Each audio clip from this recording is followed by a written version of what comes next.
अ, मैं ये प्रेजेंटेशन शुरू करता हूँ।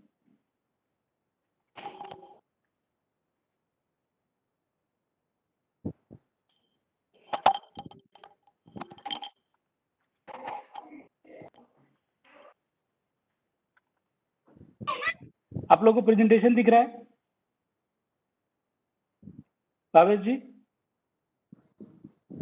बिल्कुल क्लियर दिख रहा है। तो सेकंड वाली पहले पीडीएफ पीपीटी लीजिए, इसको ओके साइड सर, में ले ओके लीजिए। ओके ओके ओके ओके, बाकी के जितने भी मेंबर्स है वो अपना माइक जो है अभी बंद कर दीजिए। अरुण सर का और वीरेंद्र सर का माइक जो है वो चालू रखेंगे। अनिल चंदेल, आपका माइक बंद कर दीजिए। और कौन है? प्रभात, रतन पाल, आप लोग अपना माइक बंद कर दीजिए।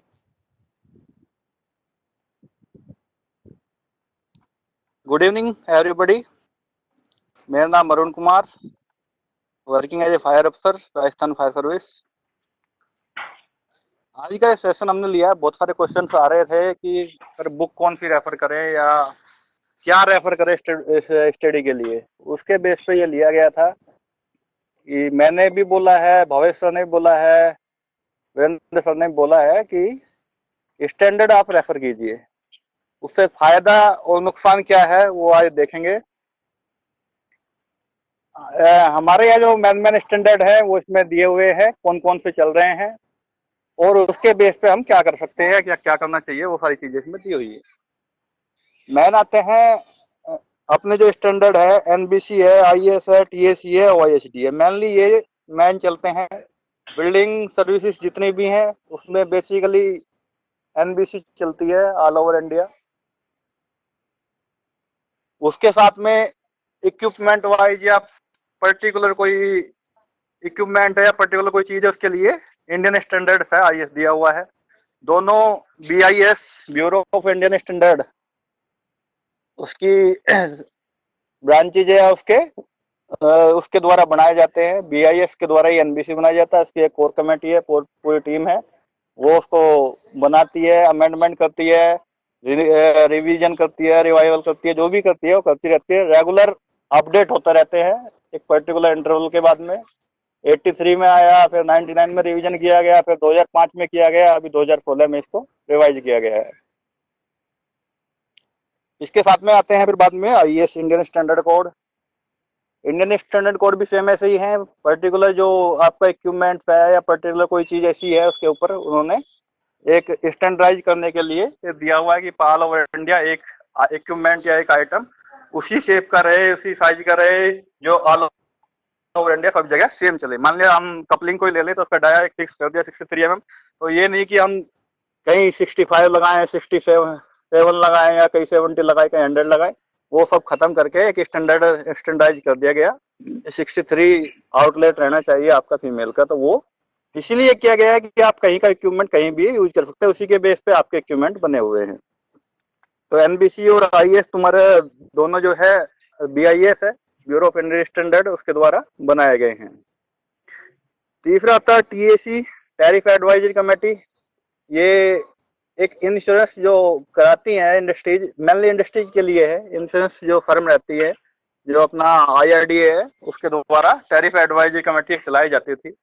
जितनी भी इंडस्ट्री थी उसके लिए उन्होंने कुछ रूल्स, रेगुलेशंस, स्टैंडर्ड फिक्स किए हुए थे। उसके अकॉर्डिंग वो उनको इंश्योरेंस देती थी कि अगर हमारी जो स्टैंडर्ड्स हैं ये आप फॉलो कर रहे हैं, एप्लीकेबल आपके यहाँ हो रहे हैं, तो हम इंश्योरेंस देंगे, नहीं तो नहीं देंगे। एक बहुत अच्छी इंस्टीट्यूशन थी, सारे स्टैंडर्ड्स के काफी अच्छे बनाए हुए हैं। पर कुछ दिक्कत आई फाइनेंशियली या कुछ प्रॉब्लम आई तो 2007 से आईआरडीए ने इसको डिसकंटिन्यू कर दिया है। स्टैंडर्ड इसके है वही के वही है जो भी है, उसके बाद में अपडेट नहीं हुए हैं। जो कमेटी थी टीएसी की वो बंद कर दी गई। तो बेसिकली जितनी भी इंडस्ट्रीज आती हैं तो टीएसी ही रेफर करती हैं जहाँ इंश्योरेंस से रिलेटेड आता है। उसके बाद में आता है ओआईएसडी, ऑयल इंडस्ट्री सेफ्टी डायरेक्टरेट। जितनी भी पेट्रोलियम इंडस्ट्रीज हैं वो ओआईएसडी से रेफर करती है। पेट्रोलियम वगैरह से रिलेटेड जितने भी हम यूज करते हैं, प्रोडक्शन हुआ, ट्रांसपोर्टेशन हुआ, हमारा स्टोरेज हुआ, जो भी कुछ हुआ, वो ओआईएसडी के उसके अपने स्टैंडर्ड दिए हुए हैं। ये पेट्रोलियम एक्ट है, उसका 3-4 के बेस पे ये बनाया हुआ है। OSD और पेट्रोलियम रूल्स सब मिला के अनुसार बनाया है। मैन सिस्टम डिजाइन के लिए और ऑपरेशन के लिए मैन ये इंडियन स्टैंडर्ड है। इसके बाद में इंटरनेशनल स्टैंडर्ड की बात करते हैं तो ISO है, इंटरनेशनल ऑर्गेनाइजेशन ऑफ स्टैंडर्डाइजेशन। ये ISO ऑल ओवर वर्ल्ड के अंदर एक स्टैंडर्ड उसने फिक्स किए हुए हैं, उसके अकॉर्डिंग है। इसके बाद में अपने NFP आता है, जो उसने भी ऑल ओवर वर्ल्ड के लिए ही फिक्स किए हैं। वैसे यूएस में यूएस की संस्था है, यूएस उसको चलाता है, यूएस जो अमेरिकन है। पर ये भी फायर की अगर सबसे बड़ी संस्था देखी जाए तो ये NFP है। इसके हर इक्विपमेंट के ऊपर या हर कंडीशन के ऊपर, हर टाइप के ऊपर उन्होंने स्टैंडर्ड में फिक्स किया। और पर्टिकुलर स्टैंडर्ड को एक टाइम पीरियड के अंदर रिवीजन करते हैं। किसी का 5 साल लिया हुआ, किसी का 4 साल लिया हुआ, उसको रिवाइज करते रहते हैं। जो में आता है मेन अंतर यही आता है, रिवाइज नहीं होती है हमारी। एक ऑथर ने उसको पब्लिश कर दिया, निकाल दिया, लिख दिया, वो कंटिन्यू रहती है 20 साल तक। अभी भी हमने देखी है बहुत सारी इंडियन बुक है, RS गुप्ता की है, या अपनी हाइड्रोलिक्स की है, अपनी GC मिश्रा की है, या BM की है, जो इंडियन ग्रेड रेफर करते हैं। पर वो एक पर्टिकुलर टाइम पीरियड पे अमेंडमेंट या जो न्यू आया उसके अंदर वो ऐड नहीं हो पाया। अब एग्जाम्पल के लिए ले सकते हैं, बुक के अंदर जो पुरानी देखोगे, इसके अंदर एक्सटिंग्विशर का जो नॉर्मल एक्सटिंग्विशर है हमारे, वाटर टाइप, फॉर्म टाइप, या तुम्हारे DCP टाइप 25 kg पर सेंटीमीटर स्क्वायर पे भाई माइक ऑफ कर दे, एक बंदा माइक वाला है। उसको रिवीजन होना चाहिए था IS के हिसाब से 2190 में। उसको पहले 30 किया, फिर बाद में 35 कर दिया। पर वो रिवीजन अभी बुक के अंदर नहीं आया। बहुत सारी बुकों में वो 25 ही चल रहा है। तो इसलिए स्टैंडर्ड की जरूरत पड़ती है कि आप जो है IS कोड जो स्टैंडर्डाइज है उसको आप फॉलो करें। NFP के बाद UL आता है, अंडरराइटिंग लेबोरेटरी। इसके अपने स्टैंडर्ड है, ये भी एक इंश्योरेंस कंपनी टाइप ही है। ये और FM जो है, सेफ्टी म्यूचुअल जो है, दोनों ये इंश्योरेंस कंपनी टाइप है। इन्होंने अपने पर्टिकुलर स्टैंडर्ड फिक्स किए हुए हैं। ये अपना सर्टिफिकेशन देती हैं अगर किसी इक्विपमेंट को लेना है तो, जो इनके स्टैंडर्ड के ऊपर खरा उतरता है। ये जो है सारे। इसके बाद में एक EN आता है, यूरोपियन कंट्रीज जो है, या यूरोपियन यूनियन जो बोलते हैं उनको, वो यूरोपियन स्टैंडर्ड फॉलो करती हैं। तो ये बेसिकली फायर के स्टैंडर्ड है। सेफ्टी के इससे अलग है। सेफ्टी के तो सास निबोस बहुत सारी चीजें हैं, पर वो मैं ओनली फायर पे ही जा रहा हूँ। तो ये फायर से रिलेटेड जो मैन है वो मैंने दिए हैं। अब NBC के अंदर बहुत सारी टर्मिनोलॉजी यूज की जाती है। फायर के अंदर बहुत सारी टर्मिनोलॉजी यूज की जाती है। जैसे मान लिया कोई भी पर्टिकुलर कोई चीज लीजिए, फायर बीटर ले लीजिए, या फायर फाइटर वो लीजिए, फोक ले लीजिए, उसको हर बुक वाला अपने हिसाब से मॉडिफाई करके लिखता है। फायर टेंडर को भी लिखोगे तो उसको भी हर कोई अपने हिसाब से मॉडिफाई करता है। कोई 2000 लीटर कैपेसिटी बताएगा, कोई 4000 बताएगा, कोई 10,000 बताएगा। तो उसके फिक्स करने के लिए, एक्सरसाइज करने के लिए स्टैंडर्ड का रेफर करना पड़ता है। एग्जाम के अंदर आप ये नहीं बोल सकते कि 5000 मैंने किताब में देखा है तो 5000 ही है। हो सकता है किसी ने 6000 वाला भी बनवा लिया हो। इंडियन स्टैंडर्ड एक फिक्स कर देता है कि इससे कम नहीं होना चाहिए आपका। एक्स्ट्रा आप कुछ भी कर लो। उसने बोल दिया अगर वाटर टेंडर 4000 का है बनाना, तो आप 4000 से ऊपर 6000 का बना लिया, 8000 का बना लिया, उससे दिक्कत नहीं है उसको। और उसको प्रॉब्लम है कि जब 4000 बोला तो 4000 से नीचे नहीं होना चाहिए, तो वो स्टैंडर्ड में फिक्स नहीं होगा। तो ये NBC से कुछ स्टैंडर्ड्स लिए हुए हैं, NBC में लास्ट में दिए हुए हैं। अभी यहाँ से तो क्लियर नहीं होगा, बहुत सारे स्टैंडर्ड्स हैं जो मेनली फायर से रिलेटेड है। वो आप इसको सर्च कर लीजिए, देख लीजिए जो नोन पे आपके लिए रिलेटिव है। स्पेशली फायर इक्विपमेंट्स के, फायर इंस्टॉलेशन के, ये सारे इसमें से आप देख सकते हैं। ये 4-5 मैंने स्लाइड्स ही डाले, NBC के ही सारे स्टैंडर्ड पीछे से लिए हुए हैं। ये हो सकता है ये अपडेट भी ना हो, क्योंकि NBC 2016 में आई है और ये अभी 2020 चल रहा है। 2018 के अंदर बहुत सारे कोड अपने अपडेट हुए हैं। आइए, जैसे NBC बोला है, इंडियन स्टैंडर्ड है। इंडियन स्टैंडर्ड एक पर्टिकुलर सब्जेक्ट के लिए है। ये पूरा NBC हो गया एक बिल्डिंग के लिए। तो इसके अंदर फिर कुछ टर्मिनोलॉजी है जो फिक्स की हुई है। उसके लिए भी 2 IS इंडियन वालों ने दिए हुए हैं। इंडियन 2 IS दिए हुए हैं जिसमें फायर की टर्मिनोलॉजी दी हुई है। फायर की क्या डेफिनेशन है उसके अकॉर्डिंग उसमें दी हुई है। या पर्टिकुलर कोई और इक्विपमेंट आप लेते हो, उसकी दिया हुआ है। अरुण सर, 1 मिनट के लिए मैं रोक रहा हूँ। मनीष कुमार विश्वकर्मा, प्लीज आप अपना माइक बंद कीजिए। आपकी वजह से लोगों को डिस्टर्ब हो रहा है।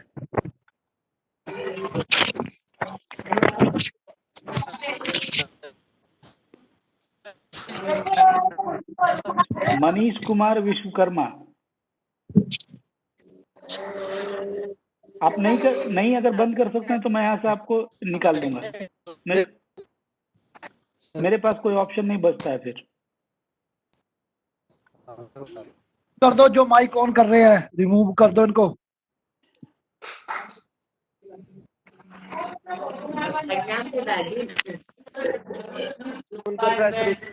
अभी कोई महेंद्र गज्जर, लास्ट टाइम भी आप महेंद्र जी आपका ही माइक चालू था। कर दो सर, पूछने की जरूरत नहीं है। अब की बार अगर किसी का मिला तो उसको तुरंत लेफ्ट करें।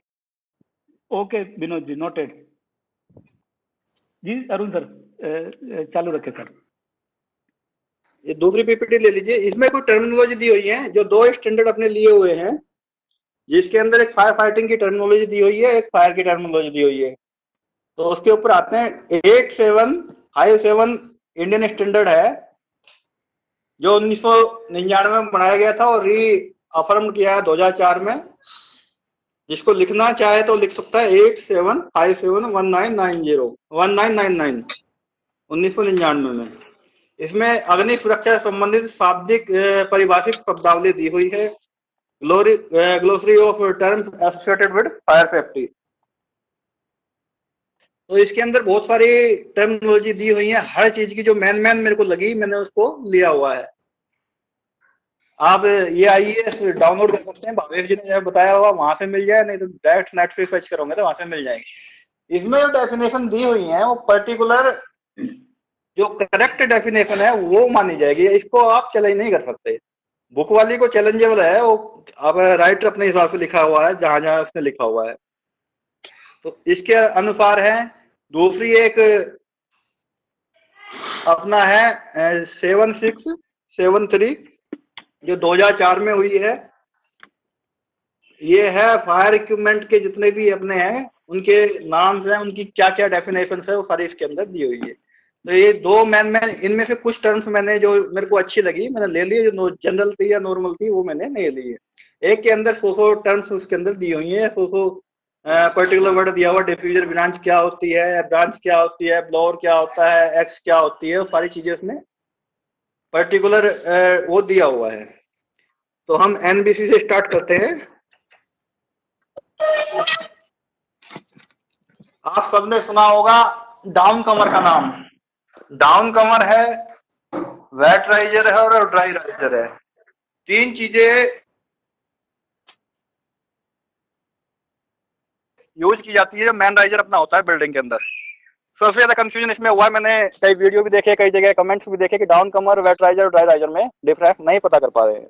तो डाउन कमर एक ऐसा अरेंजमेंट है, सबसे पहले तो पाइप जो है वो 100 mm का है, 100 mm का है। 100 से नीचे का अगर कोई पाइप है तो वो ना डाउन कमर माना जाएगा, ना ड्राई राइजर माना जाएगा, ना तुम्हारा वेट राइजर माना जाएगा। अगर 100 से कम का है उसका डाया, तो 100 mm का एक पाइप होना चाहिए बिल्डिंग के अंदर, जो नीचे से ग्राउंड फ्लोर से और टॉप फ्लोर के ऊपर जो टैंक बनता है वहां तक होना चाहिए, अगर टैंक बना हुआ है तो। 100 mm का एक पाइप हो गया जो डाउन कमर मान लो, वेट राइजर मान लो, ड्राई राइजर मान लो, तीनों कॉमन है। यहाँ तक एक पाइप है जो नीचे से ऊपर तक दिया हुआ है। हर एक फ्लोर पे उसके आउटलेट दिए हुए हैं, हर एक फ्लोर पे उसके आउटलेट दिए हुए लैंडिंग वाल के रूप में। लैंडिंग वाल जो 63 mm का है वो होना चाहिए, और जहां लैंडिंग वाल लगता है वहां पे 2 होज 15-15 मीटर के कंपलसरी होते हैं, 2 होज 1 ब्रांच। तो ये ऐसा अरेंजमेंट 100 mm पाइप का, 100 mm डाया का नीचे से लगा के, ग्राउंड फ्लोर से लगा के बिल्डिंग के टॉप फ्लोर तक, या उससे अबोव कंडीशन में तो उससे अबोव पे ऐसा अरेंजमेंट होना चाहिए जिसमें 2 लैंडिंग वाल होना चाहिए हर फ्लोर पे और 2 होज उसके अंदर होने चाहिए। साथ में एक शॉर्ट ब्रांच होनी चाहिए या एक होज रील होना चाहिए। ये सारे अरेंजमेंट उसके अंदर होने चाहिए। अब आते हैं डाउन कमर पे। अगर डाउन कमर वो है, डाउन कमर तुम वर्ड यूज कर रहे हो, तो उसको ऊपर, अच्छा ऊपर कनेक्शन होना चाहिए टैंक पर।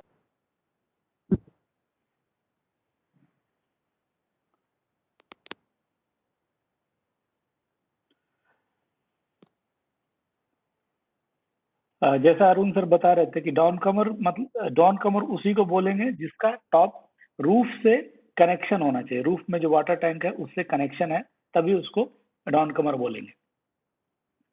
और डाउन रूफ कमर से को टैंक से कनेक्शन होना चाहिए और वो जी डायरेक्ट पाइप में जो है ना उसके ऊपर एयर रिलीज वाल्व, एयर निकलने के लिए होना चाहिए।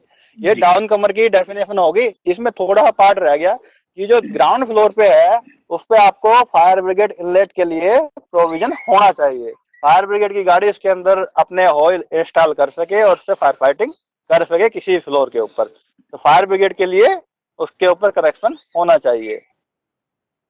ये डाउन कमर का हो गया। अगर सेम सिस्टम अगर टैंक नहीं है और ऊपर पंप नहीं है, नीचे से ओनली पाइप दिया हुआ है, उसके हर फ्लोर पे आउटलेट दिए हुए हैं, तो वो तुम्हारा हो गया ड्राई राइजर। उसके अंदर पानी भरा हुआ नहीं है पर फायर ब्रिगेड आएगी, उसके अंदर नीचे से कनेक्शन जहां इनलेट दिया हुआ उससे कनेक्ट करेगी, ऊपर एयर रिलीज वाल्व से लाइन की एयर निकलेगी और उससे फायर फाइटिंग किसी फ्लोर पे जाके की जा सकती है। होज और ब्रांच उसके उसके अंदर भी कंपलसरी बोला हुआ है कि होना चाहिए। ड्राई राइजर के अंदर भी डाया वही है सेम 100 mm का। तो डाउन कमर और ड्राई राइजर में इतना अंतर है, डाउन कमर जो है तुम्हारा भरा हुआ पानी से ऊपर से उसको सप्लाई दी हुई है टैंक से, भाई मोटर के द्वारा प्रेशराइज किया हुआ है। 450 एलपीएम जो एनबीसी ने बोला हुआ है मिनिमम 450 का, या फिर 900 एलपीएम, दो तरह के मोटर लगते हैं। उसको सिस्टम डिजाइन या बिल्डिंग डिजाइन के ऊपर डिपेंड करता है। थर्ड आता है तुम्हारा वेटराइजर। वेटराइजर के अंदर सिस्टम सेम है जितना मैंने बताया, उसके अंदर एडिशनल नीचे अंडरग्राउंड टैंक होना चाहिए, अंडरग्राउंड मतलब ग्राउंड पे होना चाहिए या बेसमेंट में जहां भी आपने बनाया हुआ है, उसमें पंप का प्रोविजन होना चाहिए और उसके द्वारा आपको सप्लाई पूरी बिल्डिंग के अंदर चार्ज प्रेशराइज सप्लाई रहनी चाहिए। प्रेशराइज इसके थ्रू भी है, डाउन कमर के थ्रू भी, पर इसके अंदर हमने पूरा सिस्टम पंप रूम टाइप बनाया हुआ है, उसके अकॉर्डिंग उसको दिया हुआ है। तो ये तीनों में मेन डिफरेंस ये है कि डाउन कमर ऊपर सप्लाई है, ड्राई राइजर में कोई सप्लाई नहीं है, नीचे से कनेक्शन देना पड़ेगा, और वेट राइजर के अंदर नीचे से सप्लाई है, मतलब पंप रूम से कनेक्टेड किया हुआ है। प्रेशर उसको बिल्डिंग की हाइट के अकॉर्डिंग उसको प्रेशर मेंटेन किया जाता है। आगे इसका फिगर दिया हुआ है जो डाउन कमर जो एनबीसी में 2005 में दिया हुआ है, इसमें तो शायद नहीं दिया हुआ है इस बार की 2016 वाली में, तो 2005 वाली में डाउन कमर का एक फिगर दिया हुआ है। फिर आगे लीजिए एक पीपीटी। जी सर।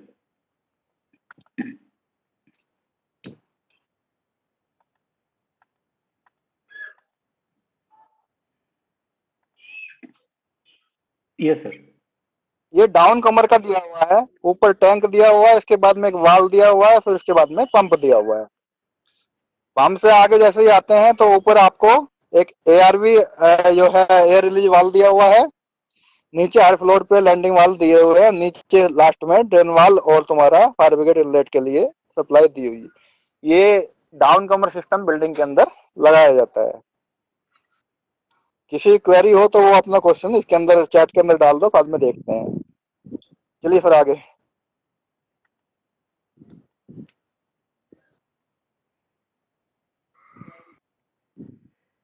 Yes sir. अभी जो उसके बाद का जो डिफिनीशन है वो फायर कंपार्टमेंट। फायर कंपार्टमेंट ये भी एनबीसी से लिया हुआ है। एक ऐसा कंपार्टमेंट, कंपार्टमेंटेशन का मतलब है एक ऐसा ब्लॉक बना दिया, एक ऐसा फिक्स बना दिया कि उसके अंदर जो चीज दी हुई है उसी के अंदर रहे, बाहर ना जाए। फायर कंपार्टमेंट से मीनिंग है कि अगर उसके अंदर फायर आ जाती है तो किसी भी कंडीशन में उसके बाहर नहीं जानी चाहिए, ना दरवाजे के द्वारा, ना छत के द्वारा, ना खिड़की के द्वारा, किसी भी तरह से। तो इसके अंदर जो डेफिनेशन दी हुई है, a space within a building that is enclosed by fire barrier, जहां भी इसके ओपनिंग्स हैं, जहां भी कुछ है वो फायर बैरियर के द्वारा एनक्लोज किया हुआ है।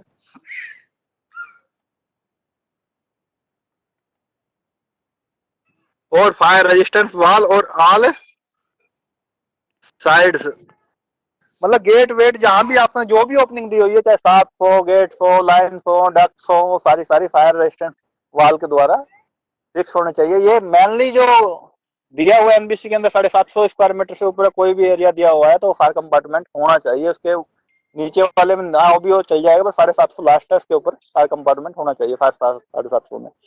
ये इफेक्टिवली जो यूज किया जाता है वो मेडिकल या हॉस्पिटल में किया जाता है कि एक पर्टिकुलर एरिया फायर कंपार्टमेंटेशन करवा दिया, ये आईसीयू फायर कंपार्टमेंट करवा दिया, ओपीडी करवा दिया। एक जगह फायर है तो दूसरी जगह ना आए, जब हमें इवैक्यूएशन भी कराना पड़ जाए तो पर्टिकुलर एक एरिया का ही कराना पड़े, क्योंकि सारे पेशेंट को बाहर लाके हम नहीं बिठा सकते। कॉन्सेप्ट वहां से है। सेकंड आता है फायर फाइटिंग शाफ्ट या फायर टावर।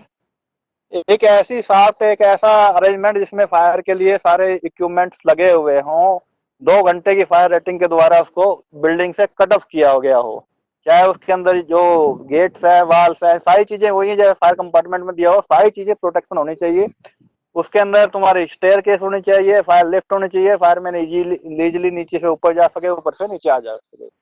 जितनी भी इसके अंदर सप्लाई है वो अल्टरनेट होनी चाहिए, मतलब बिल्डिंग की जो पावर सप्लाई है उससे रिलेटेड ना होके अल्टरनेट सप्लाई उसको दी जाती है। An enclosed shaft having protected area 120 minutes, fire extinguishing comprising protecting lobby, staircase, fireman lift, connecting direct to the exit discharge. ये जो है जब भी बनेगा फायर टावर जो बने बिल्डिंग के लास्ट में बनेगा, या बिल्डिंग की दीवार से सट के बने या फिर बिल्कुल अलग बने, वहां से उसको ओपनिंग दी जाए। मतलब बिल्डिंग के अंदर नहीं बन सकता, बिल्कुल जो बनेगा जो एग्जिट जो है उसका डायरेक्ट बाहर ही जाएगा, अंदर नहीं जाएगा बिल्डिंग के। Exit discharge or through exit passageway with 120 minute fire resisting the wall at the level of exit discharge to exit discharge. The firefighting shall be equipped with fireman, tugback, wetrizer and landing wall in its lobby to fighting fire by firefighter. मतलब fire के जितने भी arrangement है उसके अंदर होने चाहिए, मतलब एक राइजर उसके अंदर होना चाहिए फायर फाइटिंग के लिए, साथ जो होती है उसके अंदर तुम्हारे होज रील और तुम्हारा ये लैंडिंग वाल से जो रिलेटेड रहता है, सारी चीजें उसके अंदर होनी चाहिए। फायरमैन लिफ्ट होनी चाहिए, वो रेस्क्यू पर्पज में भी यूज कर सकते हैं, नहीं तो फायर इक्विपमेंट जो ऊपर नीचे ले जाने होते हैं उसके लिए यूज की जाती है। फायरमैन लिफ्ट एक स्पेशल लिफ्ट होती है जो in case of emergency fire fighter उसको यूज करते हैं। उसका पर्पज होता है कि उसको बाहर से ऑपरेट आप नहीं कर सकते, जब अंदर आदमी चला जाएगा अंदर से ऑपरेट होगी, जैसे कोई अलार्म कोई इंडिकेशन आता है तो वो आके ग्राउंड पे ऑपरेट खुल जाएगी। उसके बाद में एक फायरमैन स्विच होता है, उसको ऑपरेट करते हैं, तो उसको ऑपरेट करने के बाद में वो बाहर से इसका कनेक्शन कट जाता है, जितने भी ऑपरेशन होगा उसके अंदर से होगा। आप बाहर से दो फ्लोर सेकंड फ्लोर पे दबा के रखोगे तो बाहर सेकंड पे नहीं रुकेगी वो, अगर फोर्थ में अंदर से जा रहा है तो फोर्थ पे जाएगी वो, इसलिए बाहर से कनेक्शन कट जाता है। स्पेशल फायरमैन लिफ्ट होती है, उसकी भी स्पेसिफिकेशन एनबीसी के अंदर भी दी हुई है और कोड के अंदर भी दी हुई है। ये फायर फाइटिंग शाफ्ट का जो है वो डिजाइन दिया हुआ है, ये शाफ्ट है, स्टेयरकेस उसके अंदर दिया हुआ है, ये तुम्हारा लिफ्ट दिया हुआ है, फायर एग्जिट डोर दिया हुआ है, फायर डोर दिया हुआ है, वेटराइजर सिस्टम दिया हुआ है, टॉक बैक सिस्टम दिया हुआ है, और उसके अंदर तुम्हारा लॉबी दी हुई है। लॉबी के बाद में इधर से जो बिल्डिंग साइड में जो दिया फायर डोर दिया हुआ है, ये बिल्डिंग से इसके अंदर एंट्री करने के बाद में फायर फाइटिंग शाफ्ट ये कहलाती है।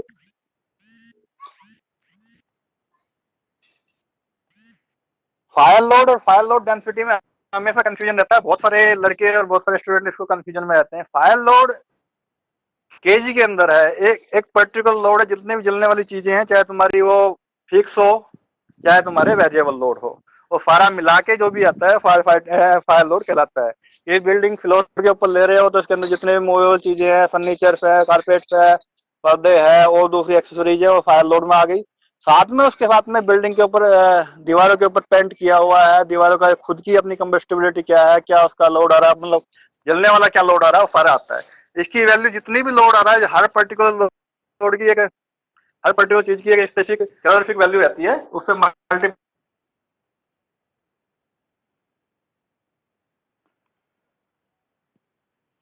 लगी हुई है, सबका पर्टिकुलर का फायर लोड कैलकुलेट करते हैं। फायर लोड डेंसिटी जो बोली जाती है वो उसको एरिया से डिवाइड करने के बाद में फायर लोड डेंसिटी बोली जाती है। मान लिया फायर लोड 20 केजी है और एरिया 4 मीटर है, तो fire load density 5 metre square पर फायर केजी पर मीटर स्क्वायर के हिसाब से बैठी जाएगी। एक आता है ऑक्यूपेंट लोड। ऑक्यूपेंट लोड भी ट्रेवल डिस्टेंस फिक्स करने के लिए, एग्जिट रूट फिक्स करने के लिए, इनके लिए ये कंसीडर किया जाता है। उसके अंदर मैक्सिमम पर्सन एक फ्लोर पे कितने हैं उसके वो डिफाइन करता है। मान लीजिए एक फ्लोर पे 20 आदमी है तो वो उसका ऑक्यूपेंट लोड 20 पर्सन हो गया, पर वो एट ए टाइम अगर 30 जा रहे हैं किसी कंडीशन में तो मैक्सिमम ही माना जाता है, 30 ही लिया जाता है। ऐसा नहीं है कि मान लीजिए एक मीटिंग हॉल है, नॉर्मल में खाली रहता है, पर एक टाइम पे उसमें 500 आदमी आते हैं तो ऑक्यूपेंट लोड उसका 500 माना जाएगा।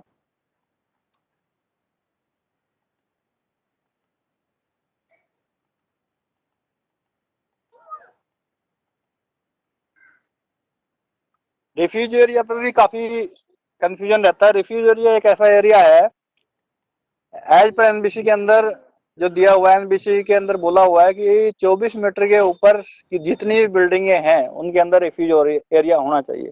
फर्स्ट रिफ्यूज एरिया 24 मीटर के ऊपर होना चाहिए। एक ऐसा स्पेस हो गया बिल्डिंग पर्टिकुलर फ्लोर के ऊपर, एक ऐसा स्पेस हो गया जो और दूसरे एरिया से कम 2 घंटे 3 घंटे की फायर रेटिंग के द्वारा कटा हुआ हो।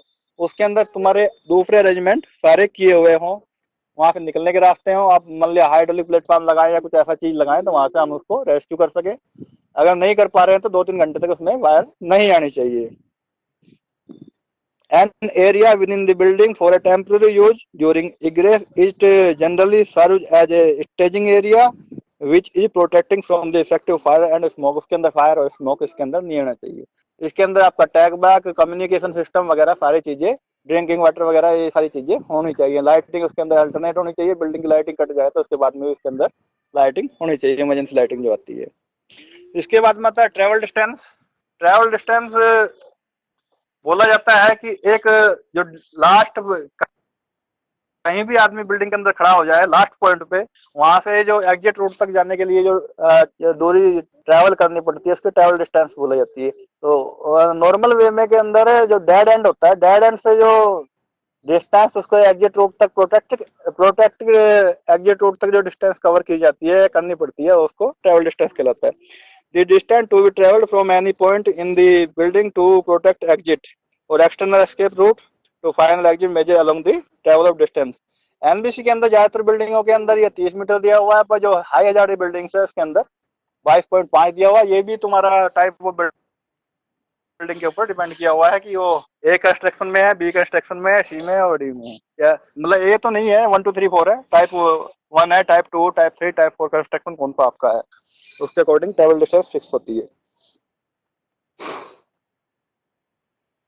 ऑटो इग्निशन टेम्परेचर और फ्लैश पॉइंट हमेशा कंफ्यूजन रहता है ज्यादातर कैंडिडेट्स के लिए।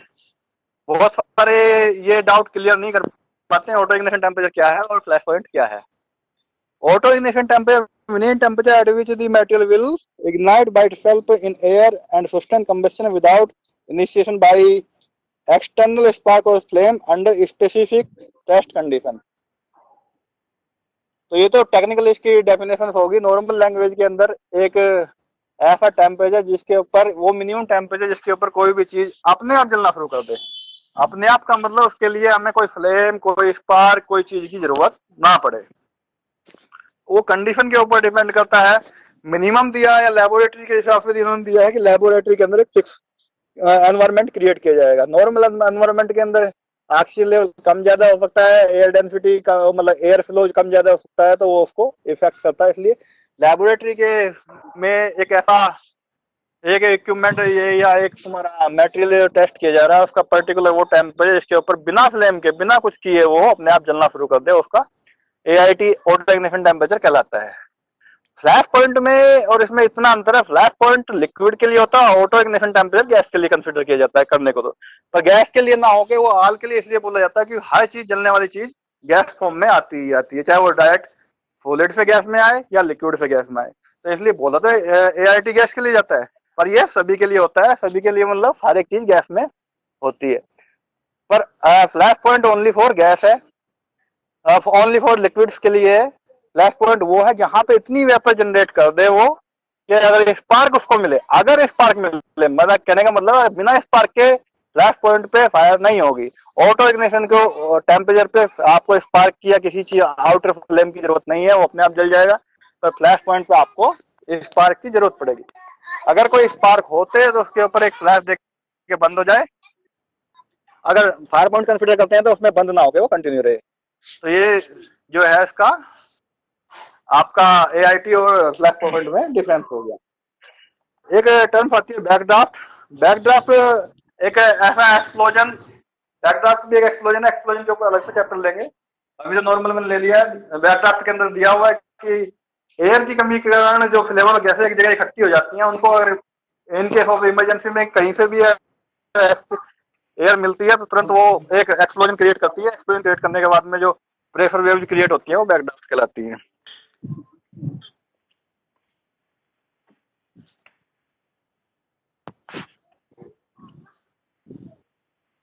बर्न बैक, ये क्वेश्चन भी पूछा गया हुआ है।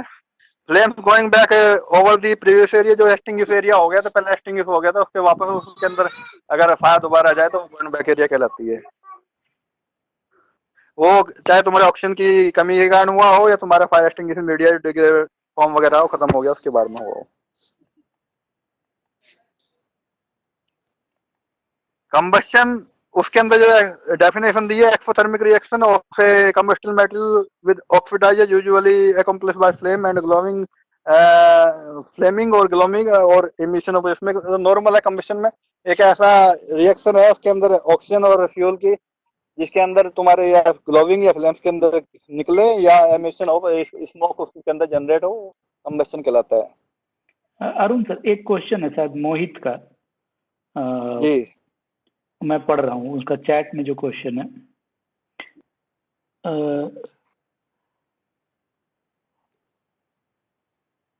और आदित्य श्रीवास्तव, क्या आपको आवाज नहीं क्लियर आ रही है?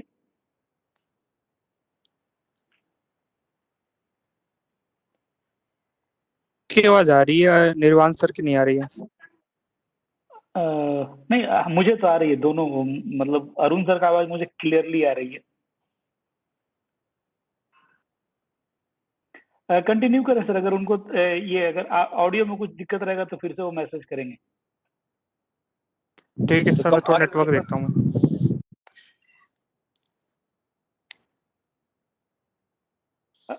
अरुण सर कंटिन्यू करें। जी जी, कंबेशन हो गया है जिसके अंदर या तो फ्लोमिंग जोन में आए या ग्लोविंग जोन में आए या तो तुम्हारी फिर स्मोक उसको निकले एज ए बाय प्रोडक्ट्स ये आती है, तो वो कंबेशन कहलाता है। लीजिए फिर आगे लीजिए। Containment, restricting the spread of fire to surrounding structural area, मतलब चारों तरफ के एरिया के अंदर अगर एक को रेस्ट्रिक्ट कर दिया तो कंटेन कर दिया गया, मतलब एक कमरे के अंदर आग लगी उसके अंदर हमने उसको रोक दिया है, तो कंटेनमेंट कहलाता है। डैम पर दो तरह के होते हैं, स्मोक के और फायर के। स्मोक डैम पर वो होते हैं जिसके अंदर कोई भी ऐसी डिवाइस, मैकेनिकल डिवाइस होती है, ये जो डक्टिंग सिस्टम हमारी रहती है, खासतौर से जो वेंटिलेशन क्या अपना HVAC रहता है, heating venting and air conditioning system के अंदर एसी की HV की डक्ट उसके अंदर फायर डैम्पर लगाए जाते हैं, या कहीं कंपार्टमेंट आपने दिया हुआ है उसके अंदर आपके फायर डैम्पर्स लगाए जाते हैं, जो स्मोक को एक कंपार्टमेंट से या एक जगह से दूसरी जगह जाने से रोकते हैं। पढ़ोगे तो आगे ये मिल जाएगा। हेलो, ये 3-4 डेफिनेशन है, डिफ्लागेशन, डेटोनेशन, यूवीसी, वीसी, सारी चीजें ये एक्सप्लोजन से रिलेटेड है। डिफ्लागेशन भी एक्सप्लोजन है, उसमें जो प्रेशर वेव्स क्रिएट होती हैं वो उसकी वेलोसिटी जो अपनी जो इसकी सबसोनिक रहती है, सबसोनिक मतलब जो वो स्पीड ऑफ इसकी स्पीड से कम रहती है, जब नॉइस जो रहती है, मतलब मैं पर्टिकुलर वर्ड नहीं यूज कर रहा हूँ, जो आवाज की स्पीड रहती है स्पीड ऑफ साउंड से कम रहती है, तो डिफ्लागेशन स्पीड ऑफ साउंड से ऊपर जाएगी तो डेटोनेशन। इवैक्यूएशन टाइम जो दिया हुआ है, the time taken for all equipment of buildings from और part of building on receipt of evacuation signal to reach the final exit. जब अलार्म आपको रिंग हो जाता है, आपको सुन लेते हैं, उससे सेफ प्लेस तक जाने के लिए जो टाइम लगता है वो इवैक्यूएशन टाइम कहलाता है। वो पर्टिकुलर बिल्डिंग में डिपेंड करता है, कुछ बिल्डिंगों में असेंबली एरिया नीचे बनाया जाता है, वहां तक काउंट करते हैं, कुछ में रिफ्यूज एरिया या रिफ्यूज फ्लोर बनाए हुए होते हैं, वहां तक कैलकुलेट किया जाता है। वो बिल्डिंग की हाइट और बिल्डिंग सेफ्टी डिजाइन के ऊपर डिपेंड करता है, fire fighting design. Fire prevention, fire protection में बहुत सारे कंफ्यूजन रहते हैं, क्या है इसके अंदर। ये इससे लिया हुआ है अपना जो ISD अब मैं बता रहा था, उसके अंदर ये डेफिनेशन दी हुई है, the concept of elimination of all probable cause of fire outbreak.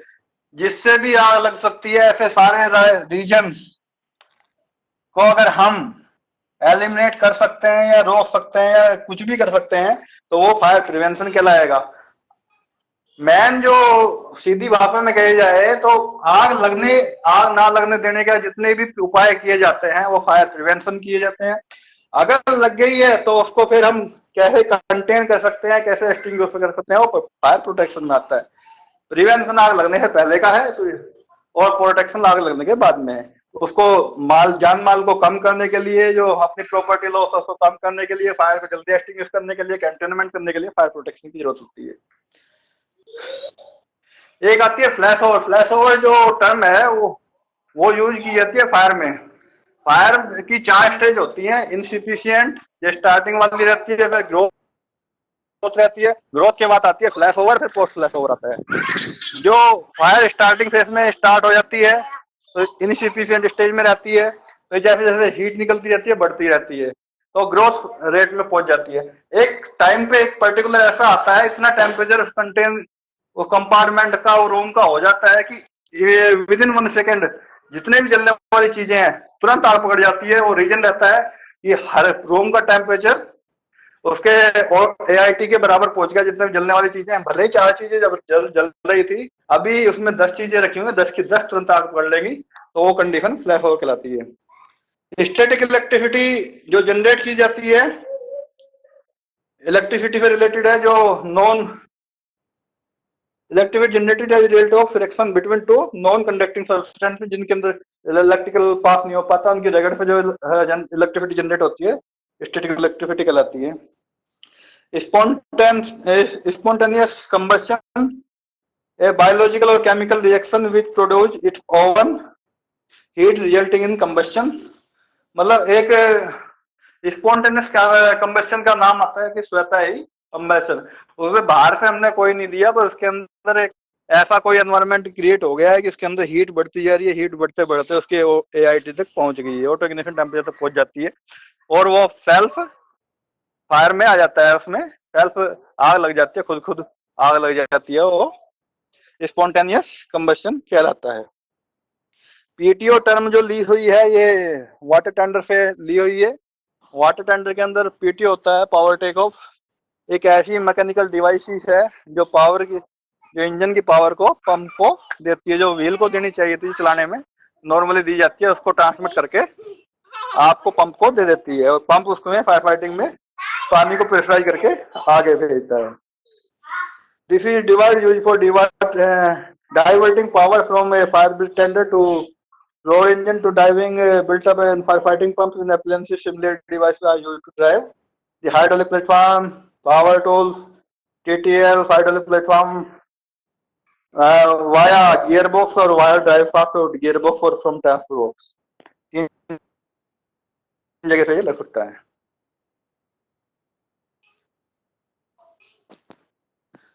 Hydraulic platform और TTL 2 चीजें हैं। Hydraulic platform appliances carry 2 hydraulic operated boom.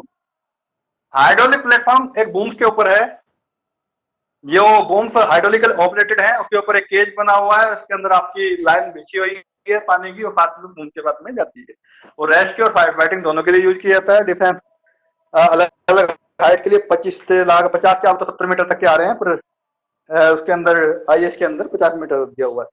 दोनों के अंदर TTL और इसके अंदर ये अंतर है, इसके अंदर सीढ़ियां होती हैं, सीढ़ियां एक्सटेंड होती हैं ऊपर को, और इसके अंदर हाइड्रोलिक बूम है सेम चीज वही है, छोटे लेवल तक है 30.5 मीटर तक है, पर वो 50 और 50 से ऊपर तक भी जाता है।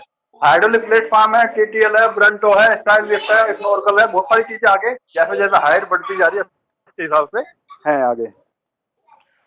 ड्रिल टावर, ये भी इसमें दिया हुआ है। ड्रिल टावर एक ऐसा टावर जिसके अंदर ट्रेनिंग के पर्पज के लिए फायर स्टेशन पर यूज किया जाए, हौज छुटाने के पर्पज के लिए यूज किया जाए, या और दूसरे किसी पर्पज के लिए फायर स्टेशन पे यूज किया जाता है। खासतौर पर रेस्क्यू के लिए लैडर लगा के आप उसके ऊपर चढ़ना, लैडर के लिए, इन सब के लिए यूज किया जाता है। हौज छुटाने के लिए यूज किया जाता है। जो पहले कैनवास वाले हौज थे वो अगर सुखाते नहीं थे तो उसके अंदर केमिकल रिएक्शन होने से उनके जो अंदर इंटरनल जैकेट थी वो खराब हो जाती थी, उसके लिए यूज किया जाता है। आई थिंक सर 2-3 मिनट में हम लोग का सेशन खत्म हो जाएगा, क्योंकि ये 50 मिनट का ही अभी सेशन है। किसी के क्वेश्चन हो तो फिर ले लीजिए, क्वेश्चन ले लीजिए कोई हो तो। जी सर